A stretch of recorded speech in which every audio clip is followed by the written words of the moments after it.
এবার আমার মাথায় সিঁদুর তুলে দাও দানা। তুমি আমার। এই কি গো, এইদিকে এসো তো। হাসি। কি হলো মনমানি? দেখো ওই চাকরানির ছেলেটা তোমার মেয়ের মাথায় সিঁদুর পরিয়ে দিয়েছে। ছাড়ো না, ওরা পুতুল খেলা করছে। এটা পুতুল খেলা? এই নমিতা। হ্যাঁ মালকিন। এই তুই তোর ছেলেকে নিয়ে এক্ষুনি এই বাড়ি থেকে বেরিয়ে যা। এই তুই কি আমাকে একটু শান্তিতে বাঁচতে দিবি না? চল। আমি মিকি ছেড়ে যাব না মা।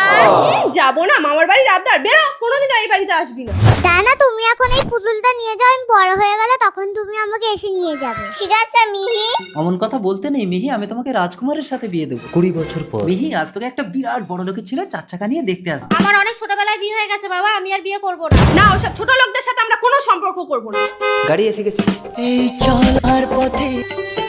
আসুন মুকেশ বাবু, আসুন। আপনারা চলে যান, আমি বিয়ে টিয়ে করব না, আমার বিয়ে হয়ে গেছে।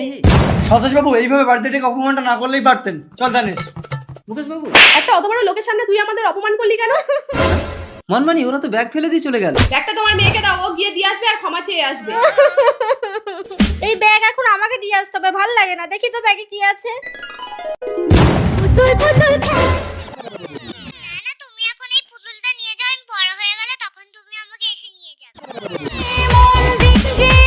একদম মেয়েকে বাবা, কাঁদাবে। আমি ওই ছেলেকেই বিয়ে করব, তুমি ওকে এক্ষুনি ডাকো। মনমানি, বিবাহ সম্পন্ন হয়েছে, ওঠা। কন্যা বিদায় করেছো। কি গো, তুমি কাঁদছো কেন? মেয়েকে তো অনেক বড় করেই বিয়ে দিয়েছি, ও সুখেই থাকবে। বাবা, যান, মিহিকে নিয়ে যান। আমার হাতে না দিয়ে মিহিকে ওর শাশুড়ির হাতে তুলে দিতে পারতেন। দিদি কোথায়? বাইরে গাড়িতে বসে আছে। কেন গাড়িতে কেন? বাড়িতে আসবেন তো, দিদি আসুন। নবিতা তুই? একদিন যাকে বাড়ি থেকে বার করে দিয়েছিলেন, আপনারা না ডাকলে সে বাড়িতে ঢুকবে কি করে? জানিস আপনার ছেলে? দানেশ মানে দানা, ও আমার গাড়ির ড্রাইভার, আর উনি হলেন আমার বাড়ির পরিচারিকা। একটা পরিচারিকার ছেলের সাথে আমার মেয়ের বিয়ে দেবো না। দাঁড়াও মনমানি, মিহি আমার একমাত্র মেয়ে, তাই আজ থেকে আমার সমস্ত সম্পত্তির মালিক হবে আমার জামাই। এ বিয়ে আমি মানি না। আমি মিহি। আমি দানা। মিহি না। দোলের কিশোরী।